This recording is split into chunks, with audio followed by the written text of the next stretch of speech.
Good Good morning morning, sir. Good morning, good morning, sir. Good evening, sir. Evening, good sir. Evening Here. Good evening, sir. Very good evening. Good night, sir. Good evening, sir. दिखाई दे रहा है सबको? Good morning, teacher ji. Thank you dear, thank you. और मैं कह रहा हूँ दिखाई दे रहा है कि नहीं दिखाई दे रहा? Yes sir Yes, sir. चलिए तो शुरू करते हैं अपना कार्यक्रम। क्लियर? कौन बनेगा करोड़पति? चलो जी, तो अब मुझे बताओ भाई, हमने ऑप्टिकल आइसोमेरिज्म, कन्फॉर्मेशनल, संरूपण सब खत्म कर दिया था और आज हम अपने नए टॉपिक की ओर मूव कर रहे थे और उस टॉपिक का नाम है कि नहीं? तो सबसे पहले तो मैं पूछ लूं कि जो पीछे अपन ने किया उसमें कोई दिक्कत तो कहीं नहीं आ रही? कर लो ऑप्टिकल में, कन्फॉर्मेशन में जो जितना आपने किया उससे रिलेटेड क्वेश्चन कीजिए, देखो उसमें कहाँ दिक्कत आती है, क्योंकि practice makes a man perfect. आप जितना प्रयास करोगे उतना थ्योरी समझ में ज्यादा आएगी। थ्योरी को खूब पढ़िए, उससे रिलेटेड क्वेश्चन कीजिए, है कि नहीं? तो नए टॉपिक में अपन एंट्री करते हैं। क्लियर? शुरू करते हैं अपन नया टॉपिक। चलिए साहब, तो नया टॉपिक जो है वो है जीओसी, जनरल ऑर्गेनिक केमिस्ट्री। ये जीओसी में और जनरल ऑर्गेनिक केमिस्ट्री यूं समझ लो, मैं इसको यूं कहता हूं कि ये ऑर्गेनिक केमिस्ट्री की सोल है, ऑर्गेनिक केमिस्ट्री की आत्मा है। यानी जिस बच्चे ने जीओसी को बहुत बढ़िया तरीके से कर लिया, ये हमारी केमिस्ट्री के कहते हैं ना पिलर्स में से एक है बहुत बड़ा, तो इसको समझ लिया तो समझिए केमिकल रिएक्शन कैसे होती हैं, क्या बनने वाला है, कब क्या होगा, ये सब हमें दिखना स्टार्ट हो जाएगा। हम उसके अंदर तक का पूरा पोस्टमार्टम कर लेंगे, ये स्थिति होती है। तो इसको करने से पहले कुछ छोटे बेसिक फंडामेंटल, जैसे मैं ये मान के चलता हूं कि आप सबका लेवल 0 है, यही मान के चलूं तो ज्यादा बढ़िया रहेगा। फिर जैसे जैसे अपग्रेड करते रहिएगा, तो मैं अगर 0 लेवल मानूं तो मैं बहुत छोटी छोटी कुछ बातें इसके लिए जो हमें कहीं ना कहीं चाहिए रहेंगी वो मैं पहले डिस्कस करूंगा, उसके बाद मैं स्टेप स्टार्ट करूंगा अपना। तो सबसे पहले जीओसी के अंदर जो मैं आपको सिखाने जा रहा हूँ छोटा सा पॉइंट, वो छोटा सा पॉइंट है नंबर 1। सर बेटा सर एक क्वेश्चन बस पूछ रही हूँ सर आपसे। क्या बोलते हैं सर, ऐसे ओ GOC first and GOC second बोलते हैं ना, तो सर ये फर्स्ट है, मतलब इसको कौन सा बोलेंगे जो अभी पढ़ रहे हैं? फर्स्ट में हम आइसोमेरिज्म वगैरह डाल देते हैं, जो अपन इससे पहले किया ना सारा, वो जीओसी फर्स्ट पार्ट बोल देते हैं कुछ जगह पर। Okay sir. हमने उसको क्लियर कर दिया, हमने कह दिया नोमेनक्लेचर एंड आइसोमेरिज्म, और चाहो तो उसको जीओसी फर्स्ट, इसको जीओ सेकंड कह लो। तो ओके सर। अब जो जीओसी वो उस जीओसी को हम रिएक्शन मैकेनिज्म यानी कि अभिक्रियाओं की क्रिया विधियों पर डिपेंड करके मानते हैं। तो यहाँ इसमें जो आएगी ना, वो हम एक तो अपन पढ़ते हैं रिएक्शन, एक हम रिएक्शन के अंदर घुस जाते हैं, तो जो अंदर घुसने वाला पार्ट है वो अब हो रहा है। अब तक तो आपने केवल कंपाउंड को नॉर्मल आइसोमेरिज्म के नाम पे देखा, आईयूपीएसी के नाम पे देखा, तो उसको हम जीओसी फर्स्ट कह देते हैं अपन, और जीओसी सेकंड में हम मैकेनिज्म वगैरह सारी आती है। क्लियर है ना? Okay teacher. अब थोड़ी सी बेसिक चीजें आएंगी अब आपकी। अब आपको थोड़ा सा ज्यादा कॉन्शियस, ज्यादा समझदार होना पड़ेगा। अब आपकी प्रैक्टिस, आपकी गैप नहीं आना चाहिए। तो चलिए शुरू करें अपन। Okay teacher ji, thank you. तो देखो सबसे पहले मैंने एक शब्द शुरू किया, चार्ज। आप सब जानते हैं चार्ज का मतलब होता है आवेश। यह आवेश सिंपल सा कंसेप्ट है, आप अच्छी तरह से बहुत छोटी क्लास को सीख कर आ रहे हो कि दो तरह के चार्जेस किसी एटम पर प्रेजेंट होते हैं जो उसको आयन में बदल देते हैं, और एक होता है पॉजिटिव चार्ज, एक होता है नेगेटिव चार्ज। तो आज हम छोटा सा कंसेप्ट पहले उससे रिलेटेड करेंगे, क्योंकि हमें अब आवेश खूब मिलने वाले। तो सबसे पहला जो अपन आवेश शब्द ले रहे हैं, तो आवेश शब्द अगर अपन क्लियर करें तो आपके कोर्स में आवेश दो तरह के, ये देखिए दो तरह के। नंबर एक को बोलते हैं पॉजिटिव चार्ज, जिसको अपन जनरली यहां पर नाम देंगे कैट आयन, इसको बोला जाएगा धनायन। और दूसरा शब्द आता है नंबर बी, नेगेटिव चार्ज, जिसको बोलते हैं एन आयन, इसको कहेंगे ऋणायन। बहुत ही छोटे छोटे से पॉइंट है। अब पॉइंट क्या आता है कि सब पॉजिटिव चार्ज या पॉजिटिवली चार्ज कैटायंस क्या है? तो पॉजिटिवली चार्ज कैटायंस का मतलब होता है कि किसी एटम के ऊपर पॉजिटिव साइन, इसको अपन बोलते हैं कैट आयन। ये कार्बन भी हो सकता है, ये क्लोरीन भी हो सकता है, ये नाइट्रोजन भी हो सकता है, कोई भी हो सकता है, ऑक्सीजन भी हो सकता है। तो किसी भी सेंट्रल एटम, किसी भी केंद्रीय परमाणु पर यदि धन आवेश पॉजिटिव चार्ज है तो ये हम कहलाते हैं, हम इसको कहते हैं कैट आयन या धन आयन। और इसकी खासियत होगी कि ये होंगे इलेक्ट्रॉनिकली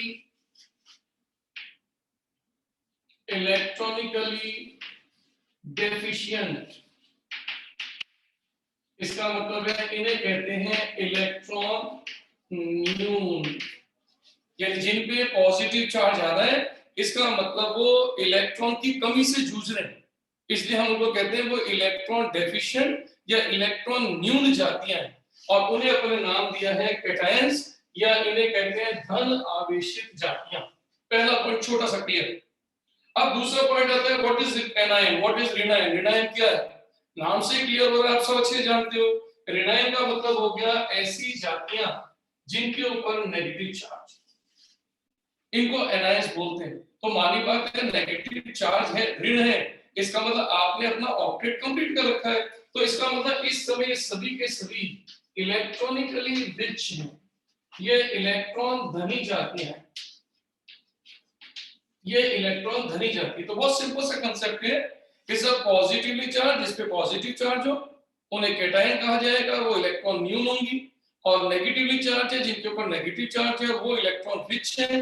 अब इनमें पॉइंट क्या आता है कि सब ये जो हमें चार्ज पड़े, अब जैसे ये चार्ज हमारे सामने आएंगे ये क्या बिहेवियर कर सकते हैं, ये क्या लेन देन कर सकते हैं। तो इनके लेन देन को अगर अपन समझे तो ये इसका लेन देन है जिसपे अपन आगे खूब काम करेंगे। लेन देन ये है कि अगर मान लो आपने किसी कार्बन पे पॉजिटिव चार्ज लगाया, अब चूंकि आएगा खूब तो मैं इसको कार्बन को ही ले लेता हूं, तो इस समय कैटायन की जगह मैंने कार्बन चार्ज दे दिया, तो इस समय ये आपका धनायन या ये आपका इलेक्ट्रो पॉजिटिव या कहना चाहिए कैटायन के रूप में। अब इसकी खासियत देखो, इसका ऑक्टेट कंप्लीट नहीं है, तो ये अपने अष्टक को पूरा करने के लिए क्या करेगा, इलेक्ट्रॉन गेन करेगा, इलेक्ट्रॉन एक्सेप्ट करेगा। ये देखो, ये इलेक्ट्रॉन को गेन करेगा यानी कि इलेक्ट्रॉन को ग्रहण करेगा। अब आप देखो जैसे ये इलेक्ट्रॉन ग्रहण करता है, इसके इलेक्ट्रॉन ग्रहण करने से ये बन जाएगा एक मुक्त मूलक। इसका मतलब ये जो जाति थी वो तो थी धन आवेशित, ये जो जाति थी वो थी कैटायनिक, वो थी पॉजिटिवली चार्ज, लेकिन एक इलेक्ट्रॉन ग्रहण करके वो बन गई न्यूट्रल यानी कि उदासीन। अब इस पे कोई भी आवेश नहीं है। नाम धीरे धीरे आप बाद में सीखोगे, लेकिन अभी फिलहाल नाम नहीं बोल रहा हूं।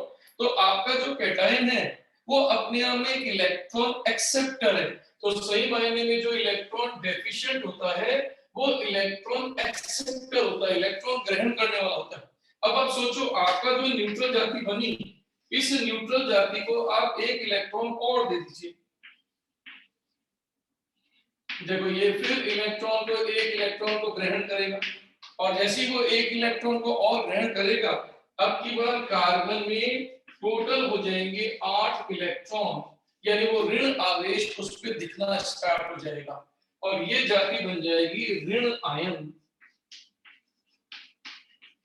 ये जाति बन गई ऋण आयन।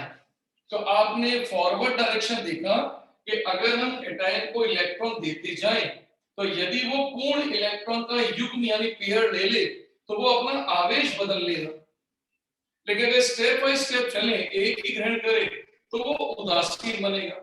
अब इस गाड़ी को रिवर्स कर दो, अब की बार आप इसमें क्या कीजिए, अब की बार इसमें से एक इलेक्ट्रॉन को निष्कासित कर दो। अब ये एक इलेक्ट्रॉन दाता बन गया, डोनर बन गया। तो सोचिए अगर कार्ब एनायन यानी ऋणायनिक जाति अगर अपना एक इलेक्ट्रॉन त्याग दे तो वापस वो उदासीन बन जाएगा, और यदि ये उदासीन अपना एक इलेक्ट्रॉन त्याग दे तो वापस ये धनावेशी जाति बन जाएगी। तो आपके कोर्स में ऐसा बहुत बार होगा, ये इलेक्ट्रॉनिक ट्रांसफर होगा। और इस इलेक्ट्रॉनिक ट्रांसफर के बेस पे बहुत बढ़िया क्वेश्चन बनेंगे। तो उसका जो बेस है वो हमने यहां से शुरू किया, तो इसको कहते हैं इलेक्ट्रॉनिक ट्रांसफर।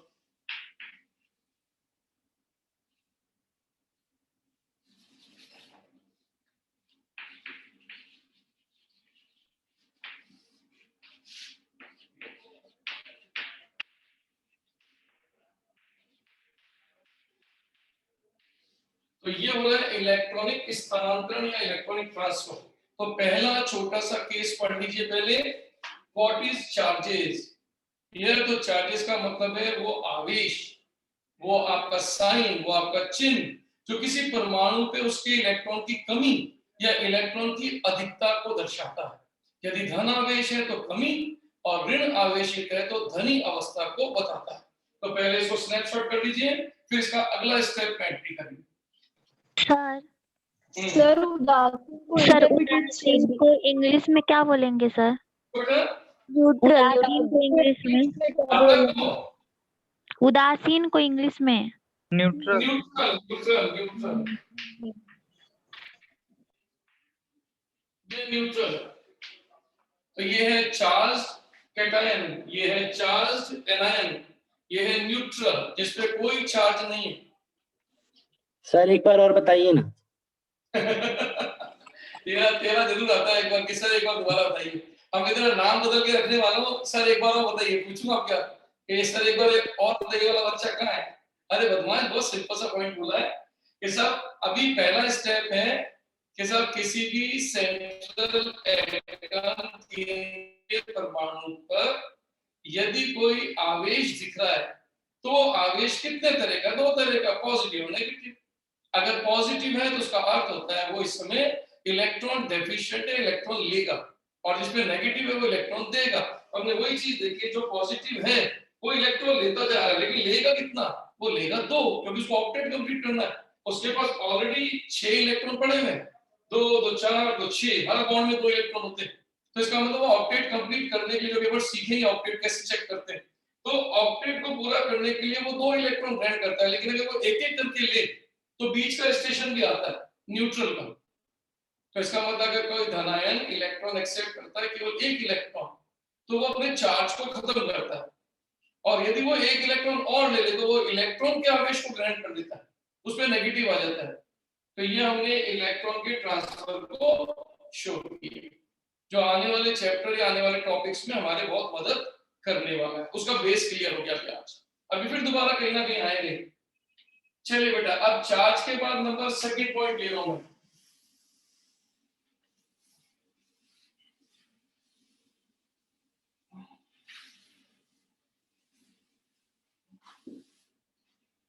अब जब आपकी छोटी सी नॉलेज कंप्लीट हो जाए चार्ज या आवेश के बारे में, तो अब तेजी से चाहिए होती है, और बच्चा अगर उसको तेजी से चेक नहीं करता तो हमारा टाइम किल होता है। तो वो टॉपिक सेकंड नंबर क्या है? सेकंड नंबर है इसके अंदर हमारा ऑक्टेट, इसको कहते हैं अष्टक। अब ये सब आप इनऑर्गेनिक के अंदर एटॉमिक स्ट्रक्चर में पढ़ते हो कि इस एटम के अंदर ऑक्टेट कंप्लीट होना चाहिए, उसके आउटर शेल के अंदर 8 इलेक्ट्रॉन पूरे कंप्लीट होने चाहिए। अगर उसने अपना ऑक्टेट कंप्लीट किया हुआ तो हम कहते हैं वो अपना स्टेबिलिटी को शो करे। तो अष्टक का मतलब होता है बाह्यतम कोश में, आउटर शेल में 8 इलेक्ट्रॉन का पूरा एक सेट डेवलप होना। तो इसका मतलब ऑक्टेट का मतलब हो गया complete 8 electrons in outer shell. तो अपन कह सकते हैं बाह्यतम कोश में 8 इलेक्ट्रॉन पूरे होंगे। ये होता है ऑक्टेट, जो कि आप बाकायदा इलेक्ट्रॉनिक कॉन्फ़िगरेशन से पढ़ते हो। एस में कितने गए, पी में कितने गए, डी में कितने गए, ये सब पढ़ते हो, पढ़ोगे। अभी आप 13 में तो निश्चित तौर पर पढ़कर थोड़ा बहुत तो आएगा। अब हम इसको क्या करते हैं, क्योंकि अब हमारे पास टेक्निकल तरीका नहीं लेंगे, क्योंकि टेक्निकल तरीका लिया तो हमारा तो टाइम खराब हो जाएगा। तो इस समय 13 में हम क्या करते हैं, ऑक्टेट को चेक करने का एक फास्टेस्ट तरीका बनाते हैं। तो हम यहाँ पर ऑक्टेट कैसे चेक करें, तो चेक ऑक्टेट। अष्टक को चेक करने का एक तरीका बना रहे हैं और वो तरीका बहुत ही इजी है और वो तरीका है कि आप ये चेक करो टोटल नंबर ऑफ बॉन्ड्स, अर्थात आपके सेंट्रल एटम पर, मैं लिख देता हूं एट सेंट्रल एटम यानी केंद्रीय परमाणु पर कुल कितने बॉन्ड है, पहले उनको गिनो, बताऊंगा कैसे, प्लस अगर उसके पास लोन पेयर है एलपी तो फिर एलपी गिनो कितने हैं, प्लस नेगेटिव चार्ज उसके पास कितने ऋण आवेश हैं, इन सबको जब गिन लो तो इसको कर दीजिए डबल। अगर ये टोटल आपका 8 हो जाए दैट मींस ऑक्टेट कंप्लीटेड। बहुत ही सिंपल सा सरल सा तरीका है कि किसी भी सेंट्रल एटम केंद्रीय परमाणु पर कितने बंध है उन्हें गिन लो, उसमें कितने लोन पेयर आ रहे हैं वो गिन लो। लोन पेयर का मतलब है वो इलेक्ट्रॉन का पेयर जिनकी सहभागिता नहीं है, जो शेयर्ड नहीं है, जो अलग से पड़े हुए, और ऋण आवेश आपको दिखाई देगा जैसे मैंने भी थोड़ी देर पहले बोला। अब आप कहोगे सर कैसे, तो बहुत ही सिंपल सा तरीका है। जैसे उदाहरण के तौर पे नंबर ए एग्जांपल, मान लो मैंने कार्बन को ऐसे लिख दिया, ये देखिए। अब इस समय बड़ी आसानी से आप पकड़ सकते हैं कि साहब ये ऑक्टेट कंप्लीट में है कि नहीं, तो बहुत सिंपल सा काम करना है। केंद्रीय परमाणु ये, इस पे कितने बॉन्ड है गिन लो, तो 1 2 3 और 4, प्लस इस पे लोन पेयर कितने हैं, तो लोन पेयर है ही नहीं तो 0, इस पे कितने नेगेटिव चार्ज है ही नहीं तो 0, इसका मतलब इसको दुगना कर दीजिए, ये आपका 8, इसका मतलब इसका ऑक्टेट कंप्लीट है। इतना इजी छोटा सा काम करना है, बस कोई मेहनत नहीं करनी, क्योंकि हर चीज में कोई बड़ापन इतना आसान नहीं था। हर बड़ी चीज छोटी छोटी चीजों से जुड़कर बनती है। कहते हैं ना कि लंबी लंबी दूरियां छोटे छोटे कदमों से पूरी की जाती है। तो पूरी जीओसी की जब पिक्चर बनेगी तो उस पिक्चर में छोटा सा अपना पार्ट काम करेगा, और ये पार्ट अगर आपके पास होगा तो बड़े बड़े चीजें तैयार कर दोगे। अब जैसे उदाहरण के तौर पर मान लो मैंने कार्बन डबल बॉन्ड ऐसे लिख दिया, तो आप चेक करके देखो सेम कंसेप्ट कि इस समय कार्बन केंद्रीय परमाणु, चारों तरफ बॉन्ड की संख्या कितनी है 4, किसी प्रकार का लोन पेयर नहीं है 0, किसी प्रकार का ऋण आवेश नहीं है 0, और इसको डबल कर दीजिए, ये हो गया 8, इसका ऑक्टेट कंप्लीट। अब जैसे यही आवेश के रूप में आ जाए, मान लो कार्बो धन आयन, ये देखो कार्बोकेटायन बोलते हैं इसको, अब ये कार्बोकेटायन आ गया तो आप इसका अष्टक कैसे पूरा चेक करोगे, कार्बन के पास बॉन्ड की संख्या 3, प्लस कोई लोन पेयर नहीं, प्लस किसी प्रकार का भी कोई ऋण आवेश नहीं, इसका मतलब इसके पास केवल 6 इलेक्ट्रॉन, अष्टक अपूर्ण, इसका ऑक्टेट कंप्लीट नहीं है। अब जैसे इसके ऊपर मान लो मैंने लिख दिया C और यहां लगा दिया नेगेटिव चार्ज,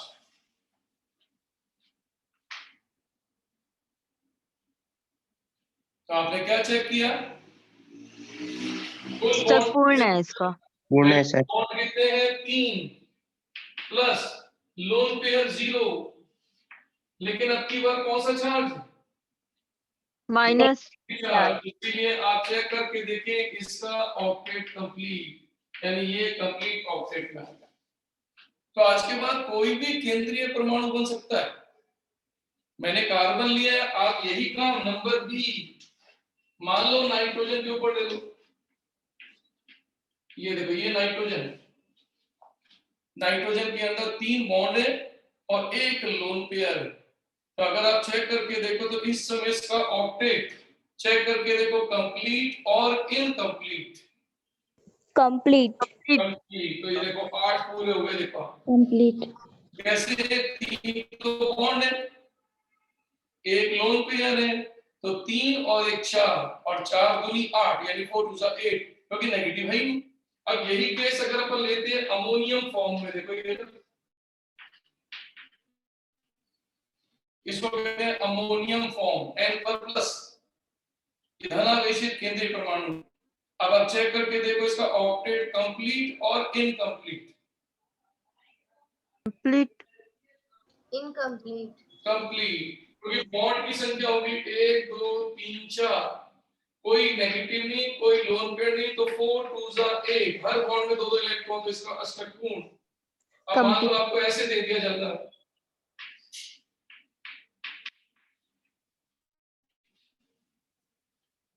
इस तरह का नाइट्रोजन भी आपको कोर्स में मिलेगा कहीं ना कहीं। सब तो बहुत ऐसा आपको नाइट्रोजन मिला, सर बहुत ब्लर आ रहा है। हाँ सर पूरा ब्लर आ रहा है। वो blur है। Yes sir. Yes sir board blur आ रहा है। ए सर अभी स्टार्ट हुआ यस ब्लर सर आने की। क्लियर नहीं आ रहा है, ब्लर ब्लर आ रहा है। अभी सर देख लो, इसका check करो। इनकम्प्लीट होगा। दिख गया, थोड़ा बहुत दिखा है? ब्लर आ रहा है सर, एक भी नहीं दिख रहा। सही करो बेटा, सही देखो, नेटवर्क की प्रॉब्लम पेन के है। ऊपर क्या अच्छे से नहीं दिख रहा है सर। ब्लर है सर। हो रहा है थोड़ा थोड़ा क्लियर अब। ब्लर आना चाहिए सर। नेटवर्क जैसी इसकी स्ट्रेंथ आएगी वैसी हो पता जाएगा। नहीं दिखा। यार तो अब की बार नाइट्रोजन पे चेक करो कितने बॉन्ड, सर ऑक्सीजन के हैं 2, 2 कितने लोन पेयर हैं? एक भी नहीं सर। एक लोन पेयर है, इसके पास कितने नेगेटिव चार्ज हैं? 1 0 0। 1 क्या? इसका मतलब यस, अब देखो इसके पास 6, यानी कि ऑक्टेट पूरा इनकम्प्लीट। नहीं है सर। इसका मतलब आपको समझ में आ गया कि नाइट्रोजन के ऊपर या कोई भी केंद्रीय परमाणु, ये कंसेप्ट में फटाफट अपने ऑक्टेट को चेक कर सकते हैं। अब जैसे पेपर में मान लो नाइट्रोजन ऐसा लिखा हुआ आ गया,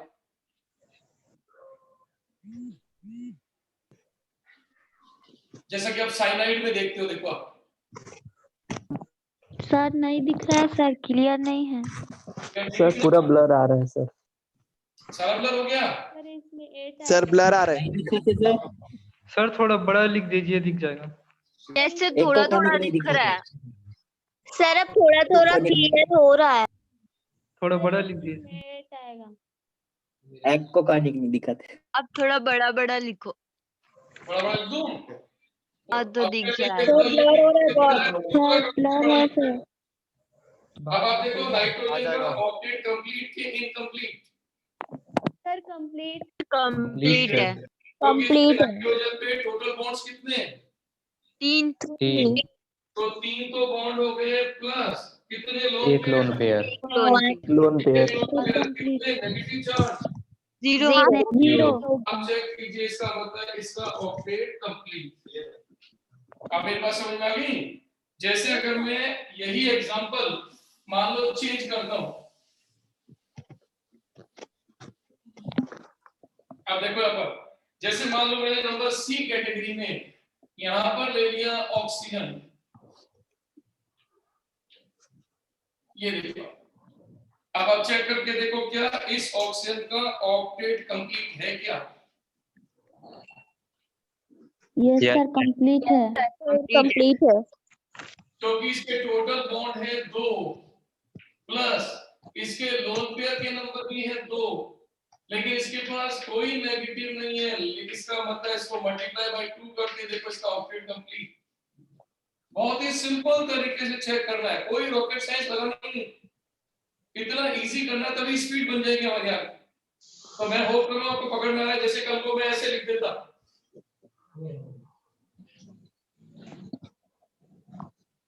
ऑक्साइड आयन, सर ये भी कंप्लीट कंप्लीट है ये भी। कंप्लीट है चेक सर। करो ऑक्टेट कंप्लीट के इनकम्प्लीट। कंप्लीट। कंप्लीट बॉन्ड एक है, नेगेटिव एक है, लोन पेयर 2 है, तो टोटल संख्या 4 और 4 दूनी 8, इसका मतलब ऑक्टेट कंप्लीट। समझ में आ गया? जैसे मान लीजिए मैंने लिख दिया ऑक्सोनियम,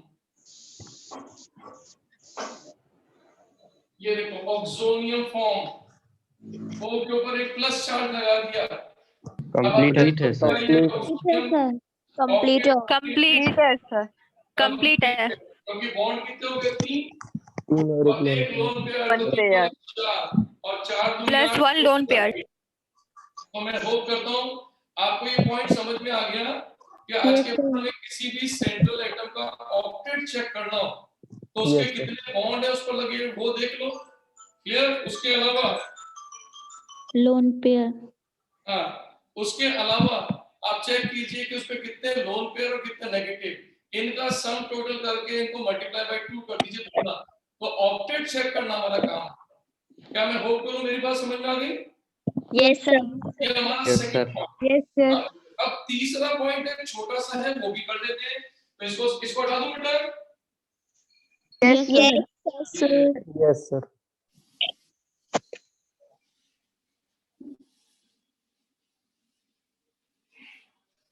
अब तीसरा एक छोटा सा लेकिन आगे जाके एक बड़ा पॉइंट बनेगा, और वो तीसरे पॉइंट का नाम है स्टेबिलिटी। स्टेबिलिटी अर्थात स्थायित्व। स्टेबिलिटी यानी कि स्थायित्व। आपका वो कहता है कि एक central atom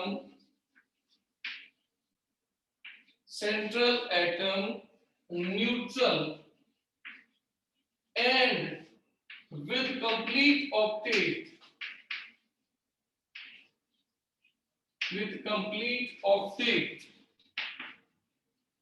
it is always stable। अर्थात यदि किसी केंद्रीय परमाणु पर उदासीन अवस्था हो, कोई चार्ज नहीं हो, और साथ ही साथ उसका अष्टक भी पूर्ण हो, तो समझ जाओ वो सबसे ज्यादा स्टेबल है। अब आपको कैसे? जैसे फॉर एग्जांपल आपने कार्बन लिया, ये स्टेबल, आपने ऑक्सीजन लिया, ये स्टेबल, आपने सपोज करो नाइट्रोजन लिया, ये स्टेबल, आपने सपोज करो नाइट्रोजन इस तरीके से ले लिया, ये स्टेबल। तो ये सब स्टेबल क्यों है? सोचो आप, इन्होंने दो चीजें पूरी कर रहे हैं, ये सब के सब उदासीन है। देखो न्यूट्रल भी है, पर कोई चार्ज नहीं है, और साथ ही साथ सेंट्रल एटम को चेक करो, ऑक्टेट कंप्लीट है। तो आज के बाद जब भी आपको लगे कि central atom have a complete octet with neutral condition, then it is always stabilised form. इसका मतलब यदि किसी केंद्रीय परमाणु पर कोई आवेश नहीं हो और साथ ही वो अष्टक भी पूर्ण करे, तो समझ जाओ इसका मतलब वो स्थायित्व का सबसे उच्चतम स्तर। पहला पॉइंट। अब दूसरा पॉइंट। सर हाँ जी, बोलो बेटा। सर आपका आवाज जो है ना रुक रुक, सर आपका जो आवाज है ना वो रुक रुक कर आ रहा है, तो वन टाइम और रिपीट कीजिए सर। मैं रिपीट करता हूँ, बहुत सर सिंपल। आपका आवाज जो है ना वो रुक रुक कर आया, वन टाइम रिपीट। ये दिखाई सब दे रहा है, दिखाई दे रहा है, ब्लर आ रहा है सर। ब्लर आ रहा है। फिर नहीं सर, क्लियर नो है। सर क्लियर है। क्लियर है सर। सर अब सर आ रहा है आप। क्लियर है। नेटवर्क क्लियर आ रहा है, कोई दिक्कत नहीं है, यहाँ से नेटवर्क बिल्कुल क्लियर जा रहा है। सर डिफिनेशन हाँ, अब सर मैं वन बोलूं? टाइम और बताइए। तो मैंने बहुत सिंपल सा बोला है, यदि आज के बाद किसी भी मॉलिक्यूल में कोई भी सेंट्रल एटम न्यूट्रल हो और ऑक्टेट कंप्लीट हो, तो समझ जाओ वो स्टेबल है। आप कहोगे कैसे? जैसे मान लो मैंने लिख दिया CH3, मैंने लिख दिया OH, तो इस समय आप चेक करके देखो, इस मॉलिक्यूल, इस कंपाउंड का हर एटम इन दो कंडीशन को पूरा कर रहा है, न्यूट्रल भी है और ऑक्टेट कंप्लीट में भी है। देखो चेक करो आप, जैसे आप कार्बन पे खड़े हो गए, देखो ये तो ऑक्टेट कंप्लीट, देखो 1 2 3 और 4, 4 दुनिया। ऑक्सीजन को देखोगे तो 1 2 तो बॉन्ड है, 2 लोन पेयर है, तो टोटल 4, 4 दुनिया। इसका मतलब इस समय पूरा मॉलिक्यूल स्टेबलाइज हो गया, क्योंकि ये न्यूट्रल भी है और ऑक्टेट कंप्लीट भी। तो पहला कांसेप्ट आता है कि if central atom having complete octet with neutral condition, it means it is stable। अगर केंद्रीय परमाणु उदासीन भी है और अष्टक पूर्ण भी कर रहा है, तो समझो वो आपका स्थायी। ये तो पॉइंट क्लियर हो गया। अब आते हैं अपन नेक्स्ट पॉइंट पे। नेक्स्ट पॉइंट आता है all other cases. All other cases unstable. इसका मतलब इसके अलावा अगर कोई और कंडीशन मिले तो समझ जाओ वो अनस्टेबल है। आप कहोगे सर और अगर कंडीशन क्या मिलेगी? तो सोचिए, और अगर कंडीशन ये आ सकती है, देखो जैसे कार्बन के ऊपर प्लस चार्ज। अब आप देखो कार्बोकेटायन, अब सोच के देखो क्या ये उदासीन है क्या? No sir. तो इन दोनों में से कोई भी एक बात गड़बड़ा जाए या दोनों ही गड़बड़ा जाए तो अनस्टेबल। तो इस समय आप चेक करो, इस पे उदासीन नहीं है, न्यूट्रल नहीं है, इसका मतलब ये अनस्टेबल। अब आप चेक करके देखो, जैसे कार्बन नेगेटिव चार्ज, तो आपको देखना है इसका ऑक्टेट, तो ऑक्टेट तो कंप्लीट है लेकिन ये न्यूट्रल नहीं है। लेकिन न्यूट्रल नहीं है, इसका मतलब अगेन अनस्टेबल। ये दोनों बातें नहीं होंगी तो अनस्टेबिलिटी आ जाएगी। आ गया? अब जैसे मान लो मैंने लिख दिया यहाँ पर ऑक्साइड आयन, ये देखो आप, मैंने लिख दिया ऑक्साइड आयन। अनस्टेबल है अब सर। चेक करो क्या ये ऑक्टेट कंप्लीट और न्यूट्रल है क्या? नो। नो इसका सर। ये अनस्टेबल। तो इसका मतलब आज के बाद आपके कंपाउंड में किसी स्पीसीज में कोई भी सेंट्रल एटम अगर इन दो बातों को पूरा नहीं करे तो समझ जाना कि वो अनस्टेबिलिटी को शो कर रहा है। अब जैसे मैं आपको हिंट दूं कैसे, कि मान लो मैंने लिख दिया CH3O-, इसको बोलते हैं मिथ ऑक्साइड आयन। ये देखो, अब मैंने ये मिथॉक्साइड आयन बना दिया। देखो अब आप चेक करके देखो, मिथॉक्साइड आयन को देखते ही आप ये कहोगे कि क्या इसका ऑक्टेट कंप्लीट है, यस और नो। पहला पॉइंट यस सर, कंप्लीट है। दूसरा कंप्लीट पॉइंट, है। क्या ये दूसरा न्यूट्रल है? नहीं नो है सर। सर, बिकॉज तो इसका चार्ज मतलब तो ये क्या हुआ, स्टेबल के अनस्टेबल? अनस्टेबल। अनस्टेबल। हमारा छोटा Unstable. सा एक पॉइंट और क्लियर हो गया। तो हमारा ये थर्ड पॉइंट भी क्लियर हो गया, स्टेबिलिटी। अब आप देख लो, जो मैंने अभी आपको पहले स्टेप में, जो पहले पॉइंट में जो चीजें कराई, number 1 charge, number 2 octet, number 3 stability.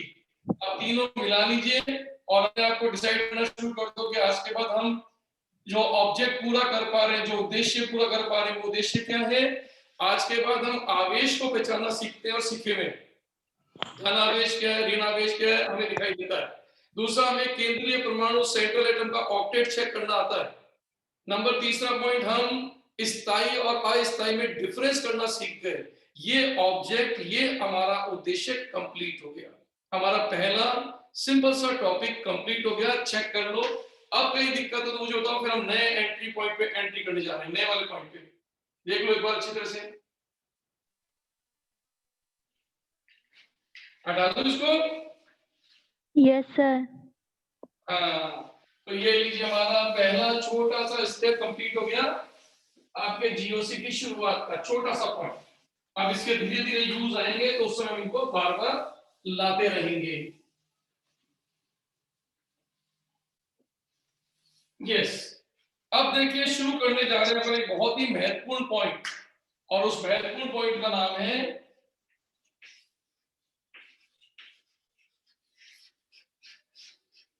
Reagents. इन्हें कहते हैं अपन अभिकर्मक, इन्हें कहते हैं अपन आक्रमणकारी जातियां।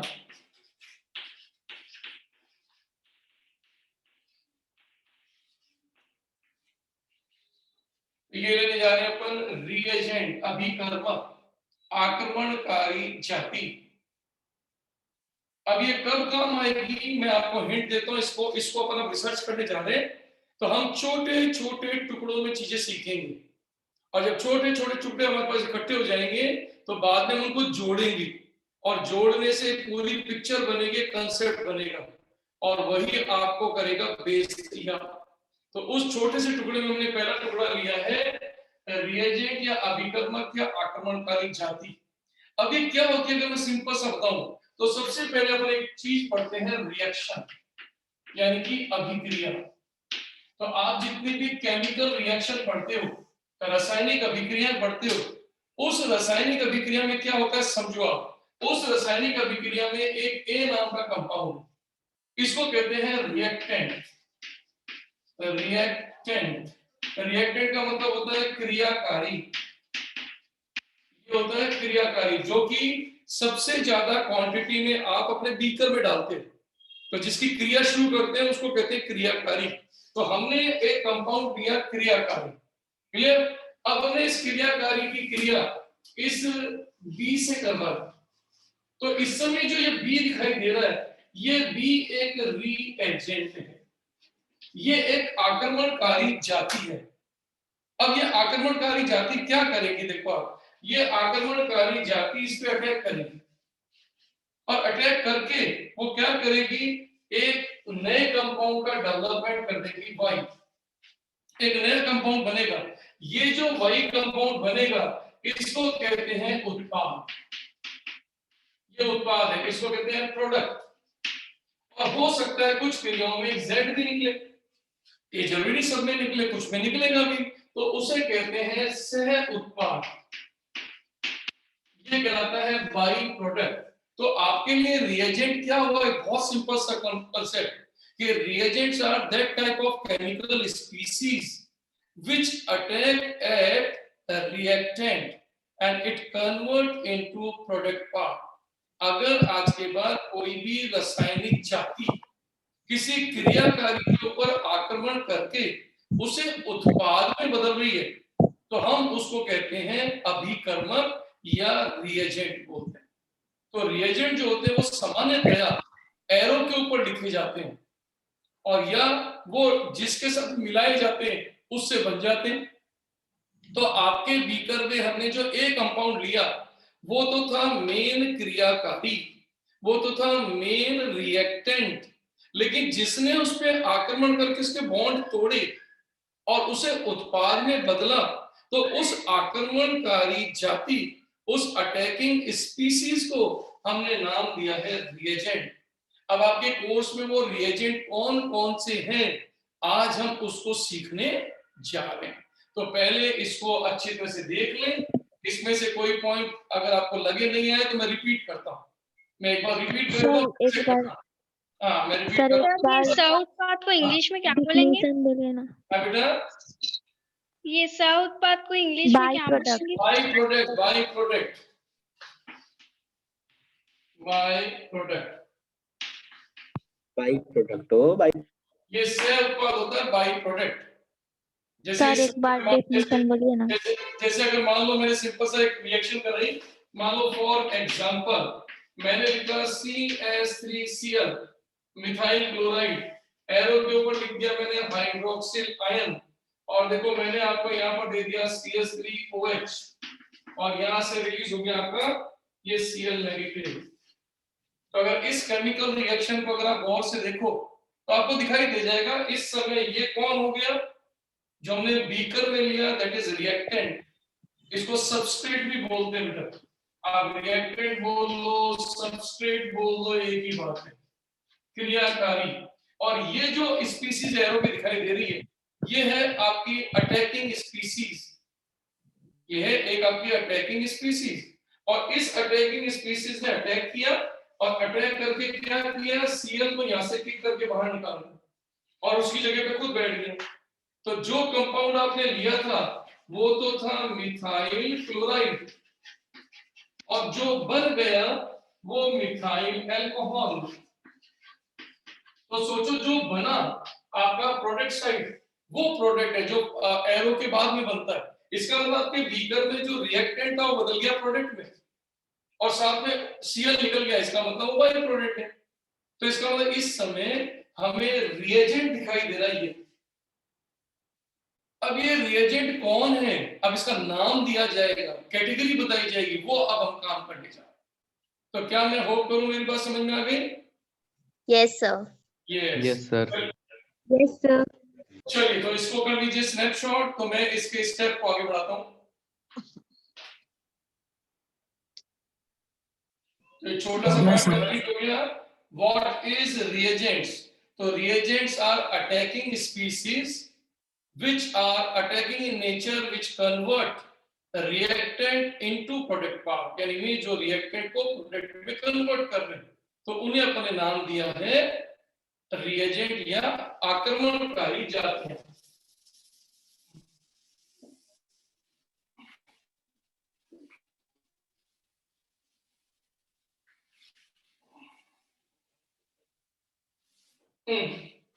अब देखिए अपन करने जा रहे हैं नेक्स्ट टॉपिक इसी के अंदर, टाइप्स ऑफ रिएजेंट्स। जब हमें रिएजेंट की थोड़ी सी नॉलेज हो गई तो अब हम अभिकर्मकों के प्रकार पकड़ने जा रहे हैं। तो अभिकर्मकों के जो प्रकार है वो बेसिकली दो में डिवाइड कर रहा हूं मैं। सुपरफिशियली इसके दो पार्ट। पहला पार्ट होता है नंबर ए, जिसको बोला जाएगा इलेक्ट्रोफाइल। इलेक्ट्रोफाइल जिसे हिंदी में बोलते हैं इलेक्ट्रॉन स्नेही, या इन्हें नाम दिया जाता है इलेक्ट्रॉन क्षुद्र यानी कमी, इलेक्ट्रॉन क्षुद्र जातियां। तो इलेक्ट्रॉन स्नेही या इलेक्ट्रॉन क्षुद्र। और दूसरे वाले जो होते हैं ये बी पार्ट है न्यूक्लियोफाइल।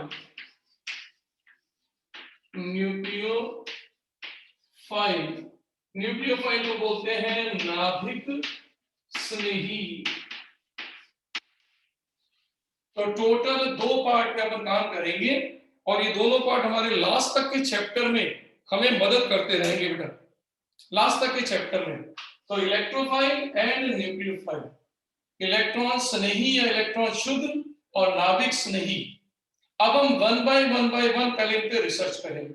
तो आज हमारा सबसे इंपॉर्टेंट पार्ट ए स्टार्ट हो रहा है। तो हेडिंग है इसके अंदर इलेक्ट्रोफाइल।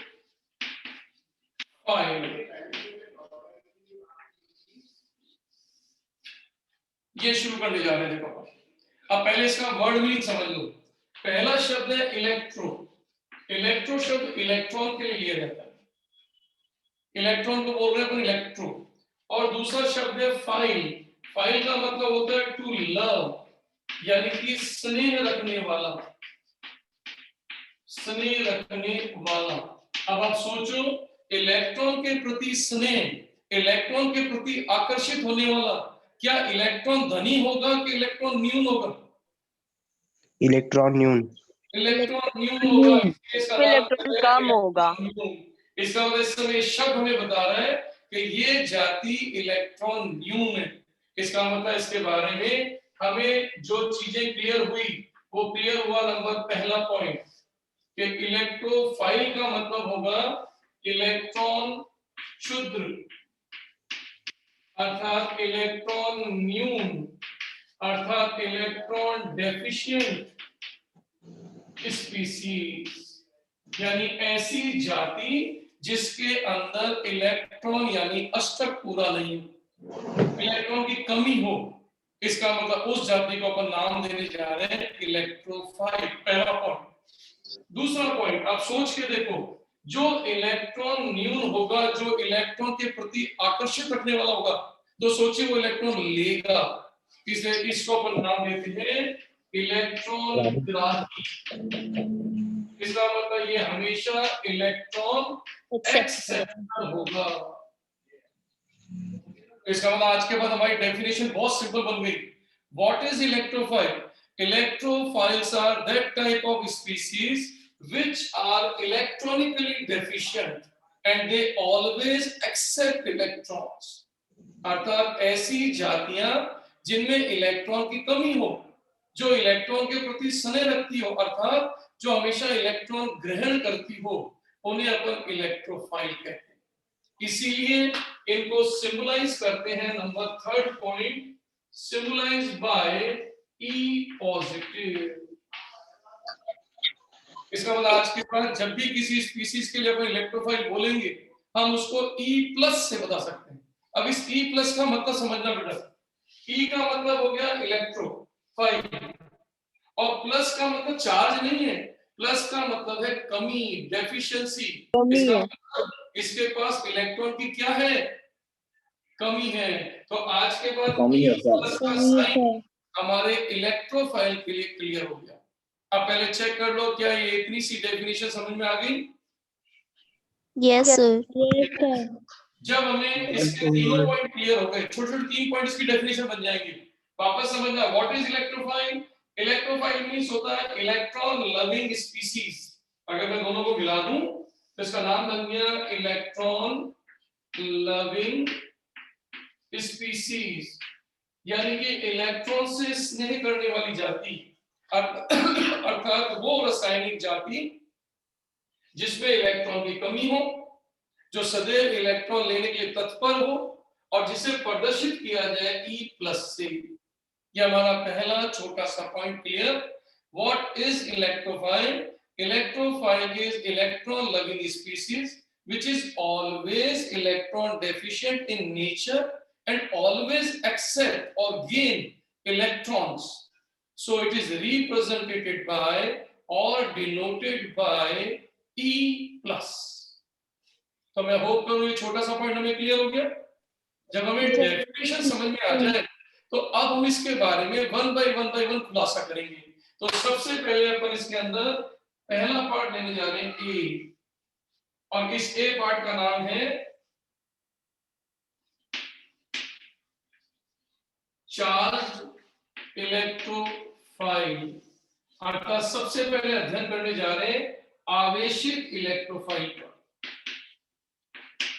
आवेशित इलेक्ट्रोफाइल, अब इसका सिंपल सा मतलब है कि आवेशित इलेक्ट्रोफाइल का मतलब होता है central atom contains positive charge, अर्थात केंद्रीय परमाणु पर धन आवेश हो। केंद्रीय परमाणु धन आवेशित। ये देखिए, अब आज के बाद केंद्रीय परमाणु पर धन आवेशित हो तो हम समझ सकते हैं कि यह हमारे लिए इलेक्ट्रोफाइल। अब आपको कैसे, तो देखो इसके एग्जांपल, जैसे मान लो आपने लिख दिया प्रोटॉन यानी कि आपका H+। अब आप देखो इसका डुप्लेट इनकम्प्लीट, इसका डुप्लेट पूरा नहीं हो रहा, इसका मतलब ये इलेक्ट्रॉन डेफिशिएंट स्पीशीज है, ये हमेशा इलेक्ट्रॉन लेने के लिए भागेगा, इसीलिए इसका नाम इलेक्ट्रोफाइल है। लेकिन इसमें चार्ज है तो इसकी कैटेगरी हो गई चार्ज इलेक्ट्रोफाइल। अब जैसे आपने यहाँ पर लिख दिया R+, अब आप R+ का मतलब समझते हो, R अपन कहते हैं रेडिकल को, तो सोचिए जैसे ब्रैकेट में लिख दिया CH3+, तो आप चेक करके देखो इसका ऑक्टेट इनकम्प्लीट है, इसका अष्टक पूरा नहीं हो रहा, ये इलेक्ट्रॉन न्यून है, इसका मतलब इलेक्ट्रॉन लेगा, इसका मतलब ये इलेक्ट्रोफाइल है। जैसे आपने लिख दिया इथाइल कार्बोकेटाइन CH3CH2+, अब चेक करके देखो इसका भी ऑक्टेट इनकम्प्लीट है, इसका मतलब ये भी इलेक्ट्रोफाइल है। इसी तरीके से अगर मैंने लिख दिया हेलोनियम, ये कहलाता है हेलोनियम। देखो हेलोनियम का मतलब होता है क्लोरीन हो तो क्लोरोनियम, ब्रोमीन हो तो ब्रोमोनियम, आयोडीन हो तो आयोडोनियम। तो इसका मतलब अगर आज के बाद हेलोजन के ऊपर प्लस चार्ज हो, या Br के ऊपर प्लस चार्ज हो, या आपके I के ऊपर प्लस चार्ज हो, तो समझ जाओ ये सब के सब इलेक्ट्रोफाइल। और आप चेक करके देखना किसी का भी अष्टक पूर्ण नहीं है। आप चेक करके देखो हेलोजन में 3 लोन पेयर होते हैं विद पॉजिटिव, सबके ऊपर सेम केस है। सर इसमें फ्लोरीन नहीं लेंगे? इसमें फ्लोरीन नहीं लेंगे? लेंगे ना, एक्सेप्ट कर दिया ना मैंने आपको सबको, भाई सबको लिखना जरूरी थोड़ी है भाई, आप दिमाग लगाओ, जब अपन ने X+ कर दिया तो सारे आ गए ना। Yes sir. फिर लिखने की जगह क्यों हो रही है अपन, ये तो अपन एक चीज से ज्यादा समझे, अपन ने X+ लिख दिया, इसका मतलब सब आ गए इसमें, क्लोरो ब्रोमो हाइड्रोफ्लोरो सब आ गए, सारे आएंगे। नहीं सर, मेरे को लगा वो स्मॉलेस्ट होता है शायद, इसलिए नहीं लेते होंगे, इसलिए पूछी। सब पॉजिटिव आता है, स्टेबिलिटी कम हो जाती है, वो अंतर अलग है। फिर वो चार्ज का केस लगाओगे, चार्ज के केस पे बताओगे, वो आगे का केस है। अब जैसे नाइट्रोसोनियम, देखो ये नाइट्रोसोनियम, अब अगर आप इस नाइट्रोसोनियम को देखो तो देखो इसका भी ऑक्टेट कंप्लीट नहीं है। तो central atom having positive charge with electron deficiency, तो अगर आपका कोई पॉजिटिव चार्ज वाला इलेक्ट्रॉन को लेने की कोशिश करे, अष्टक पूरा ना दिखाए, तो समझ जाओ वो इलेक्ट्रोफाइल। तो इसका मतलब आज के बाद ये भी हमारा इलेक्ट्रोफाइल कहलाएगा। तो आज के बाद ऐसी कोई भी जाति जिसमें केंद्रीय परमाणु पर धन आवेश हो और वो इलेक्ट्रॉन लेने की क्षमता रखता हो, तो हम उसको बोलेंगे इलेक्ट्रोफाइल। लेकिन एक सबसे बड़ा नोट जो अपने को ध्यान रखना है, ये है इसके लिए नोट, नोट ये है कि सिर्फ इतना ध्यान मत रखना कि प्लस देखते आप इलेक्ट्रोफाइल बोल दो, क्योंकि कई बार आपके कुछ सेंट्रल एटम अपने ऊपर प्लस रखेंगे लेकिन वो इलेक्ट्रॉन नहीं लेंगे। अब आपको भी कौन, तो चेक करके देखो, first A and second a metal ions. आप जानते हैं आपका क्षारीय धातु और क्षारीय मृदा धातु, फर्स्ट ए एंड सेकंड ए, इसके जितने भी मेटल आयंस हैं वो अपने ऊपर पॉजिटिव क्यों लाते हैं, उसका रीजन है क्योंकि उनके पास इलेक्ट्रॉन दान करके वो अपने आप को एक आइडियल गैस में कन्वर्ट कर देते हैं, यानी मींस वो एक तरीके से अपन कह सकते हैं वो आदर्श में चले जाते हैं और वो अपना अस्तर पूर्ण रखते हैं इलेक्ट्रॉन त्याग कर। जैसे आप जानते हैं सोडियम, तो देखो इसने अपना आदर्श गैस विन्यास प्राप्त कर लिया है, तो सोडियम प्लस कैल्शियम प्लस 2 या मैग्नीशियम प्लस 2 या आपका यहाँ पर सोडियम के साथ पोटेशियम प्लस 2। तो ऐसे जितने भी एग्जांपल हैं आप चेक करके देखो, ये फर्स्ट ए और सेकंड ए के मेटल आयंस हैं, इनमें भले ही पॉजिटिव चार्ज आ रहा हो लेकिन ये न्यून नहीं है, ये इलेक्ट्रॉन डेफिशिएंट नहीं है। तो हर पॉजिटिव चार्ज वाला इलेक्ट्रोफाइल नहीं होगा, चेक कर लेना उसका ऑक्टेट कंप्लीट है कि नहीं।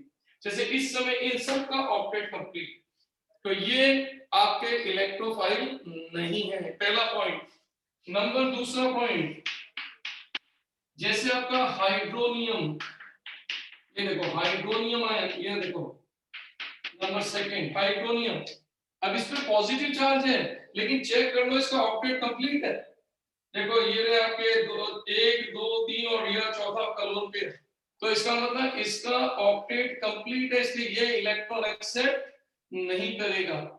अगर आप थोड़ा बहुत पीरियोडिक टेबल जानते हो तो आपको पता है आपका ऑक्सीजन सेकंड पीरियड का एलिमेंट है और सेकंड पीरियड में एक्सपेंशन नहीं होता, कोई डी ऑर्बिटल नहीं है तो किसी और ऑर्बिटल में वो इलेक्ट्रॉन ले नहीं सकता, इसीलिए ये अपने अस्तर का प्रसार नहीं कर पाएगा, इसीलिए इसको हम कहेंगे कि ये इलेक्ट्रोफाइल नहीं है। जैसे आपका अमोनियम, ये देखो अमोनियम, आप चेक करके देखो नाइट्रोजन पे प्लस जरूर है लेकिन अस्तर पूर्ण है, तो ध्यान रखिएगा नोट में ये सारे के सारे आपके नॉट इलेक्ट्रोफाइल्स ना है। तो आपका एक छोटा सा कंसेप्ट बना कि केंद्रीय परमाणु पर अगर पॉजिटिव चार्ज हो तो वो इलेक्ट्रोफाइल हैं, लेकिन उन्हें इलेक्ट्रोफाइल तब कहो जब वो इलेक्ट्रॉन लेने की क्षमता रखते हैं, उनका डुप्लेट इनकम्प्लीट हो, उनका ऑक्टेट इनकम्प्लीट हो तब लो, लेकिन जिसपे पॉजिटिव चार्ज है उसका ऑक्टेट कंप्लीट है उसे अपन इलेक्ट्रोफाइल नहीं कहेंगे। ये हमारा पहला पॉइंट क्लियर हो गया, तो इसको स्नैपशॉट कर लीजिए। हमने इलेक्ट्रोफाइल का पहला पार्ट कंप्लीट किया है, चार्ज्ड इलेक्ट्रोफाइल। सर ये नोट का सेकंड पॉइंट बताइए तो फिर से। कौन सा बेटा? नोट का जो इसके मेटल आयन वाला के नीचे वाला। भाई नोट में मैंने लिखा है कि भाई आपका यहाँ पर पॉइंट आ रहा है कि सब जिनके प्लस चार्ज है वो इलेक्ट्रोफाइल, तो मैंने कहा ध्यान रखना सारे प्लस वाले इलेक्ट्रोफाइल नहीं है, ये जितने मैंने प्लस वाले लिखे हैं आप चेक करके देखो, इनका जो मैंने भी सिखाया अभी आपको, इनका कहीं ना कहीं ऑक्टेट कंप्लीट नहीं है। तो जिनका ऑक्टेट कंप्लीट नहीं है वो पॉजिटिव चार्ज वाले इलेक्ट्रोफाइल हो सकते हैं, लेकिन जिनका ऑक्टेट कंप्लीट हो और फिर पॉजिटिव चार्ज हो तो फिर वो इलेक्ट्रॉन कहाँ लेंगे? अपन लिख तो रहे कि जो इलेक्ट्रॉन ग्राही हो, तो सोचो तो इलेक्ट्रॉन ले नहीं सकता, इसके पास तो पूरे 8 इलेक्ट्रॉन हो गए ना, देखो ये तो 8 से ज्यादा तो वो ले नहीं सकता। तो ऐसे में पॉजिटिव चार्ज होना इलेक्ट्रोफाइल होने का साइन नहीं है। इलेक्ट्रोफाइल तब होते हैं जब पॉजिटिव साइन के साथ साथ वो इलेक्ट्रॉन लेने के लिए भी तत्पर हो, और ये ऐसा ये शो नहीं कर सकते, इसलिए ये इलेक्ट्रोफाइल नहीं है। नोट कर लीजिए। Hello sir. बोलिए। Hello sir. सर ऑक्सीजन वाले जो एग्जांपल थी उसमें लोन पेयर है क्या? मेरे को समझ नहीं आ रहा है। किस पे? ऑक्सीजन वाला जो एग्जांपल दिए है ना नोट में सेकंड में, उसमें लोन पेयर है क्या? ये वाला सर नोट का सेकंड बोल नोट हाँ नोट हाँ है नोट का सेकंड वाला पॉइंट में ऑप्शन पे लोन पेयर भी और पॉजिटिव भी है।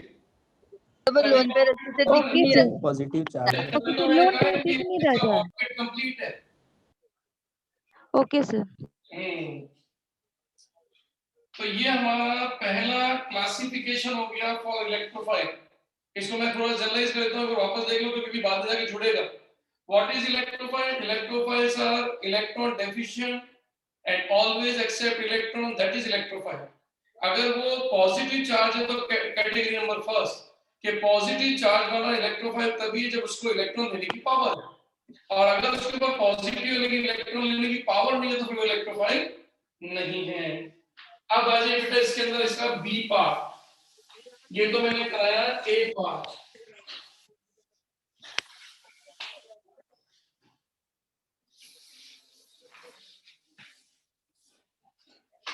अब देखो इसके अंदर आपका बी पार्ट, बी पार्ट को बोलते हैं न्यूट्रल इलेक्ट्रोफाइल। न्यूट्रल इलेक्ट्रोफाइल यानी कि उदासीन इलेक्ट्रॉन स्नेही। आपकी बात हम करने जा रहे हैं उदासीन इलेक्ट्रोफाइल। अब उस पर हम पॉजिटिव चार्ज नहीं लगाएंगे, अब वो सारे न्यूट्रल होंगे। तो कौन सा होगा अपन लेने जा रहे हैं? सबसे पहले 1 पॉइंट, नंबर 1 पॉइंट में है if central atom having incomplete octet,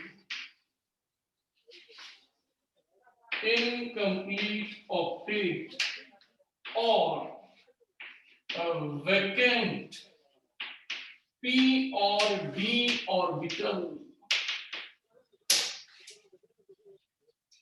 इसका मतलब पहला पॉइंट है कि यदि केंद्रीय परमाणु पर अष्टक अपूर्ण है, ऑक्टेट कंप्लीट नहीं हो रहा, एंड या फिर उसमें p और d ऑर्बिटल वैकेंट है, तो इसका मतलब वो इलेक्ट्रो क्लियर नहीं आ रहा है। p और d, p भी हो सकता है, किसी का d हो सकता है, किसी एक का दोनों नहीं काउंट होंगे, किसी का p खाली है तो p मानेंगे, पर इसका d खाली है मैं बता दूंगा आपको। तो इसका मतलब ये कहने जा रहा है कि अब न्यूट्रल वाला वो होगा जिसपे कोई चार्ज नहीं होगा, लेकिन वो इलेक्ट्रोफाइल क्यों होगा? क्योंकि इलेक्ट्रोफाइल इसलिए होगा, उसका रीजन है क्योंकि उसके पास ऑक्टेट इनकम्प्लीट है और या उसका कोई ना कोई ऑर्बिटल खाली है। अब आप कहोगे कैसे? तो देखो मैं आपको इसको एक एग्जांपल से क्लियरिफाई करता हूं। अपन ने जो डेफिनेशन लिखी थी वो चेक होगी, देखो कैसे। जैसे फॉर एग्जांपल मान लीजिए मैंने लिख दिया मैथिल का फ्री रेडिकल, ये फ्री रेडिकल। अब आप चेक करके देखो इसके पास कोई चार्ज नहीं है, लेकिन इसका ऑक्टेट गिनो तो ऑक्टेट गिनोगे देखो 2 इलेक्ट्रॉन तो इस बॉन्ड में है, 2 इलेक्ट्रॉन इस बॉन्ड में है, 2 इलेक्ट्रॉन इस बॉन्ड में और 1 इलेक्ट्रॉन यहाँ पर है, तो टोटल इलेक्ट्रॉन हो गए 7। इसका मतलब इस पे कोई भी चार्ज नहीं है, तो ये तो हो गया न्यूट्रल, लेकिन इसके पास इलेक्ट्रॉन पूरा अष्टक पूरा नहीं कर रहा, इसीलिए अपन कह सकते हैं 1 इलेक्ट्रॉन लेगा, इसलिए इसका नाम हो गया न्यूट्रल इलेक्ट्रोफाइल। अब इसी तरीके से जैसे कार्बीन, ये देखो इसका नाम है कार्बीन। अब इस कार्बीन को देखो आप सेंट्रल एटम पर आप गिनो अष्टक पूरा है कि नहीं, तो आपने अष्टक या ऑक्टेट चेक करना सीखा हुआ, तो आप चेक करके देखो इस समय कार्बन पर 2 तो बॉन्ड है और 1 लोन पेयर है, तो ये हो गया 3 2 6, 2 यहाँ पर है, 2 यहाँ पर है, 2 यहाँ पर है, तो इसके आउटर शेल में 6 इलेक्ट्रॉन और ऑक्टेट के लिए चाहिए 8। इसका मतलब ये भी इनकम्प्लीट ऑक्टेट कंटेन कर रहा है, इसका मतलब ये भी इलेक्ट्रोफाइल है लेकिन कोई चार्ज नहीं है, तो फिर कैटेगरी कौन सी होगी? Neutral electrophile. अब जैसे आप यहाँ पर मान लो लिख दिया नाइट्रीन,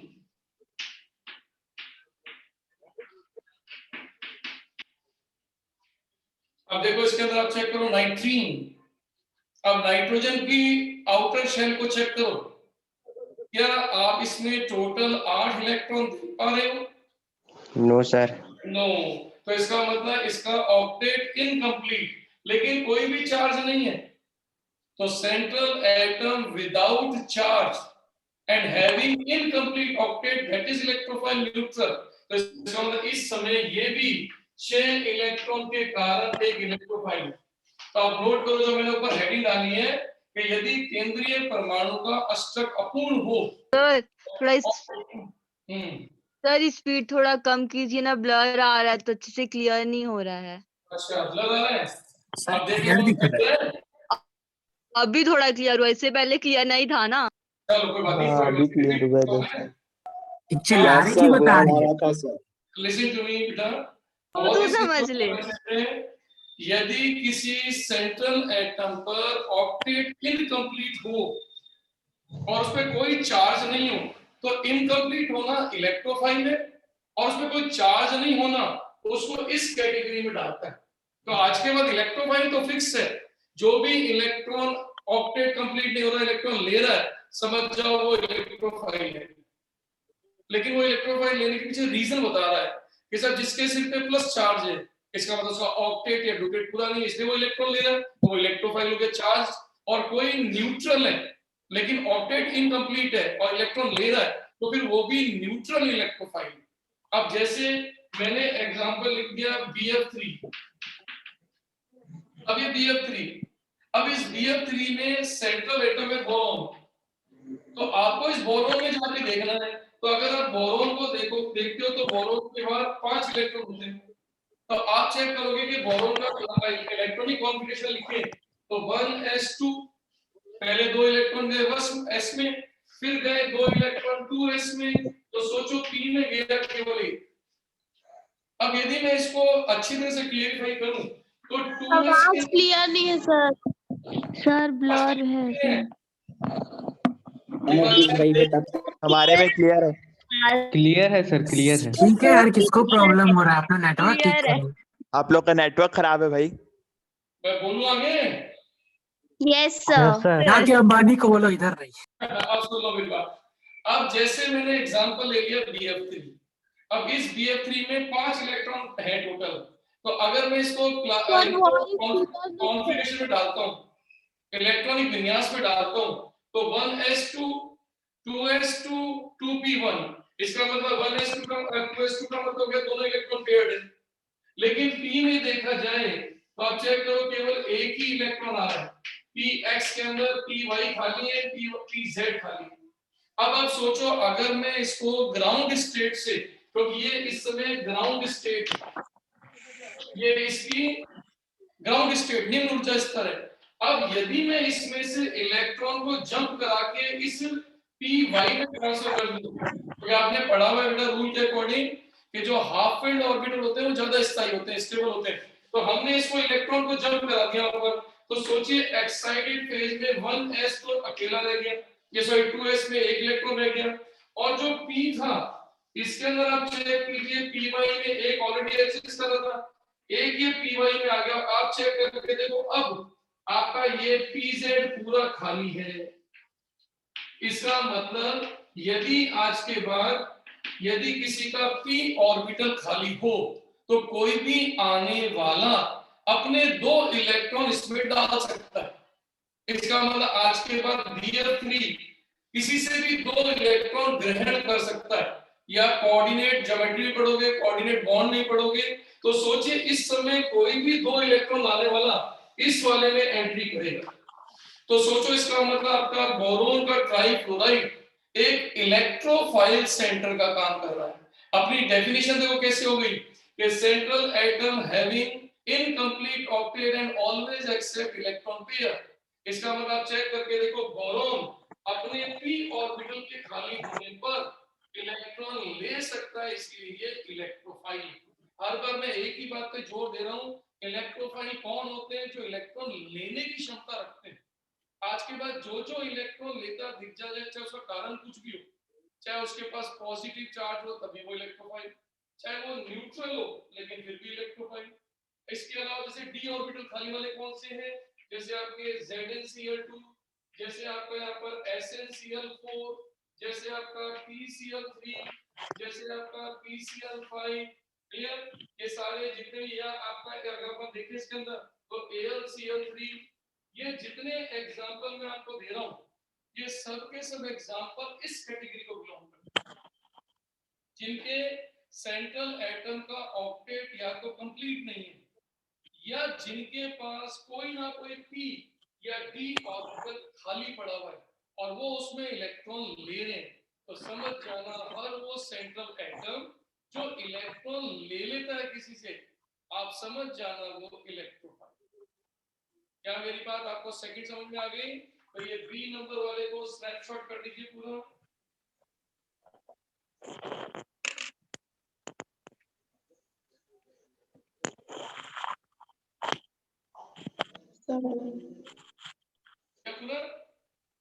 हो गया सर। हाँ तो हमारे 2 पॉइंट कंप्लीट हो गए। ए वाले में हमारा चार्ज वाले हो गए और बी वाले में 1 कंप्लीट हो गया। अब बी वाले में हम ले रहे हैं 2।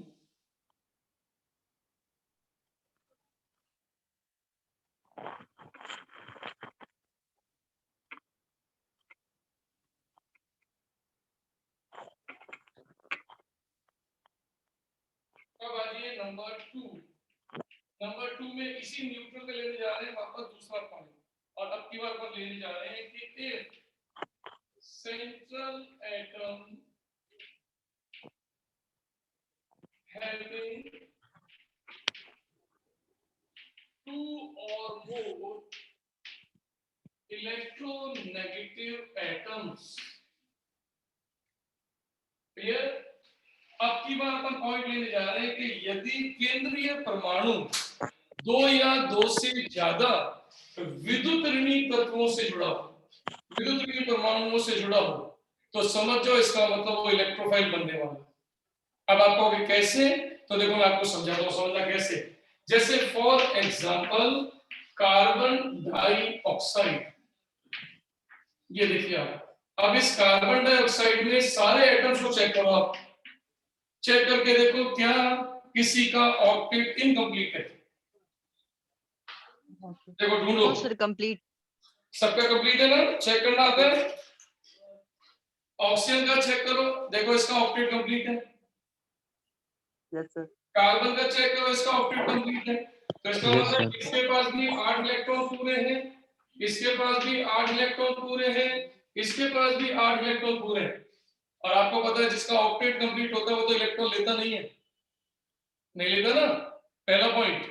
दूसरा पॉइंट आप चेक करके देखो किसी का भी पी और डी खाली नहीं है, क्योंकि आपको पता है सेकंड पीरियड के दोनों और सेकंड पीरियड में कोई डी ऑर्बिटल होता ही नहीं तो कोई खाली होएगा नहीं। तो सोचो इसका मतलब किसी का भी ऑक्टेट भी इनकम्प्लीट नहीं, सब कंप्लीट है। लेकिन सबसे खासियत इस सेंट्रल एटम पे गौर से देखो 2 ऑक्सीजन चिपके हुए और दोनों ऑक्सीजन इलेक्ट्रोनेगेटिव है। इन दोनों की इलेक्ट्रोनेगेटिविटी कार्बन से ज्यादा है। अब आप सोचो इससे क्या होगा? इससे ये होगा कि जब कभी भी 2 इलेक्ट्रॉन का कोई भी जाति, कोई भी स्पीसीज मान लो इसके पास आना शुरू करेगी तो जैसे जैसे इसके पास आएगी वैसे वैसे ये वाला ऑक्सीजन इलेक्ट्रॉन खींच लेगी। अब आप सोचो अगर ऑक्सीजन ने ये दोनों इलेक्ट्रॉन अपने खींच लिए तो सोचिए ये तो हो जाएगा इलेक्ट्रॉनिकली रिच डेल्टा नेगेटिव और कार्बन पे डेफिशिएंसी या कमी आनी स्टार्ट हो जाएगी, क्योंकि कार्बन के पास उसका ऑक्टेट खिसकता हुआ नजर आएगा। तो जो पहले उसके पास 8 इलेक्ट्रॉन थे अब देखो उसके बाद 6 होते जा रहे हैं, 2 ये और 1 बाकी। आप देखो ये बॉन्ड पूरा यहाँ जाता जा रहा है, तो इसका मतलब ये वाला सेंटर एक इलेक्ट्रोफाइल बनके इलेक्ट्रॉन का पूरा पेयर ले लेगा। तो सोचो जो मॉलिक्यूल पहले इलेक्ट्रोफाइल नहीं था लेकिन उसके सेंट्रल एटम पर 2 या 2 से ज्यादा इलेक्ट्रोनेगेटिव एटम लगे हुए थे, उन्होंने इलेक्ट्रॉन खींचा तो खींचने से क्या होगा, जो कमी हुई उस कमी ने उसको इलेक्ट्रोफाइल बना दिया। तो देखो पूरा इलेक्ट्रॉन एक्सेप्ट कर गया। इसका मतलब अगर सेंट्रल एटम पर इलेक्ट्रॉन पेयर लेने की क्षमता आ जाए, क्यों आ जाए? क्योंकि उसके पास 2 या 2 से ज्यादा इलेक्ट्रॉन नेगेटिव खींचने वाले चाहिए। अब जैसे सोच के देखो अगर आपके पास सल्फर ट्राइऑक्साइड होता, ये देखो सल्फर डाइऑक्साइड का ऑक्टेट कंप्लीट है और देखो उसकी खासियत क्या है, उसको इलेक्ट्रॉन की कोई जरूरत नहीं है, ऑक्टेट कंप्लीट है। लेकिन आप दिमाग लगा के सोचो, इस सल्फर के पास ऑक्सीजन के 3 सेट लगे हुए। अब जैसे कोई इलेक्ट्रॉन देने वाला इसके पास आएगा, आप सोचिए कोई भी इलेक्ट्रोनेगेटिव इलेक्ट्रॉन लेके किनारे हो जाएगा, तो ये हो जाएगा डेल्टा नेगेटिव और एस पर आ जाएगा प्लस। तो सोचो प्लस का मतलब होता है कमी, यानी सेंट्रल एटम इलेक्ट्रॉन न्यूनता दिखाना स्टार्ट कर रहा है, तो ऐसे में वो इलेक्ट्रॉन लेने की क्षमता रखता है। अब जैसे कार्बन का टेट्राक्लोराइड CCl4, ये देखो ये है कार्बन टेट्राक्लोराइड, कार्बन का ऑक्टेट कंप्लीट है देखो। लेकिन अगर मान लीजिए किसी जाति ने 2 इलेक्ट्रॉन इसकी ओर फेंके, तो जैसे जैसे ये करीब आते जाएंगे वैसे वैसे कोई भी एक Cl इलेक्ट्रॉन लेके भागता हुआ नजर आएगा। तो कार्बन क्या करेगा, इन इलेक्ट्रॉन को लेके Cl को बाहर कर देगा। तो सोचिए Cl नेगेटिव लेके अलग हो जाएगा और कार्बन पे डेफिशिएंसी आ जाएगी। तो आज के बाद हम इलेक्ट्रोफाइल को इस कैटेगरी से भी पहचान सकते हैं। लेकिन तीनों कैटेगरी जो मैंने आपको कराई, चार्ज की एक कैटेगरी और न्यूट्रल की 2 कैटेगरी, इन सब में कॉमन फैक्टर है कि जो केंद्रीय परमाणु इलेक्ट्रॉन किसी से ले चाहे कारण कुछ भी हो, वो इलेक्ट्रोफाइल कहलाए। तो पहला कारण क्या था कि आपके H+ ने इलेक्ट्रॉन या C+ ने इलेक्ट्रॉन क्यों लिया, तो उसका रीजन था क्योंकि उन पे प्लस का मतलब पहले से कमी थी, उनका ऑक्टेट पहले से कम था। तो आपने कहा सब इलेक्ट्रोफाइल का पहला कारण तो ये बन गया। अब दूसरा कारण जो अपन ने बोला कि सब, अब दूसरा कैटेगरी शुरू हुई कि सब आपके कार्बन फ्री रेडिकल को इलेक्ट्रोफाइल क्यों बोला, इस पे तो कोई चार्ज नहीं है। तो हमने कहा इसका भी कॉमन फैक्टर देखो, इसका भी ऑक्टेट कंप्लीट नहीं है, इसको एक इलेक्ट्रॉन चाहिए, तो इसका मतलब ये भी इलेक्ट्रोफाइल हो गया, ये भी इलेक्ट्रोफाइल हो गया। और तीसरे नंबर पे अपन ने कहा कि आपने CCl4 को इलेक्ट्रोफाइल क्यों कहा, तो हमने कहा इसलिए कहा क्योंकि इसके ऊपर 2 से ज्यादा इलेक्ट्रोनेगेटिव लगे जो इलेक्ट्रॉन खींच रहे हैं, और जब केंद्रीय परमाणु से कोई इलेक्ट्रॉन खींचेगा तो सेंटर पे इलेक्ट्रॉन की कमी आ जाएगी, और उसके कारण से ये भी इलेक्ट्रोफाइल। तो आज के बाद आपके पास इलेक्ट्रोफाइल के 3 कारण बन गए। देखो अब आपका इलेक्ट्रोफाइल का जो आपने पढ़ा, उस सारे पढ़े हुए को नटशेल कर दो। सीखने का तरीका ये नटशेल कैसे होता है, ये देखो ये नटशेल है, ये नटशेल है। आपने पढ़ा इलेक्ट्रोफाइल, तो आज के बाद यहाँ पर सिंबल दे दिया इलेक्ट्रोफाइल, और अपनी डेफिनेशन को रिकॉल करो। देखो जो आज आपने पढ़ा है, what is electrophile, electrophile is electronically deficient species. इस प्लस का मतलब है कमी, जो हमेशा इलेक्ट्रॉन लेने का काम करेगी। यहाँ होगी डेफिनेशन क्लियर। अब दूसरा पॉइंट, इलेक्ट्रॉन डेफिशिएंसी कैसे पहचाने, आज के बाद किसी के ऊपर पॉजिटिव चार्ज लगा हो लेकिन वो इलेक्ट्रॉन लेने की पावर रखता हो तो इलेक्ट्रोफाइल। जैसे आपका H+, C+, R+, NO+, वो सारे प्लस वाले हो गए, लेकिन अमोनियम नहीं, सोडियम नहीं, कभी उनका ऑक्टेट कंप्लीट हुआ है, मान के चलना। क्योंकि सोडियम आप जानते हो, सोडियम के पास होते हैं 11 इलेक्ट्रॉन। 11 इलेक्ट्रॉन का मतलब पहले में 2 गए, दूसरे में 8 गए, तीसरे में 1। अब ये 1 अगर वो दान कर दे तो अब आ जाएगा सोडियम प्लस, तो देखो उसका आउटर शेल में 8 पूरे। इसलिए सोडियम को प्लस आयन को हम इलेक्ट्रोफाइल नहीं कहेंगे। अब दूसरा पॉइंट आता है कि सर नंबर 2 पे जिनका ऑक्टेट इनकम्प्लीट,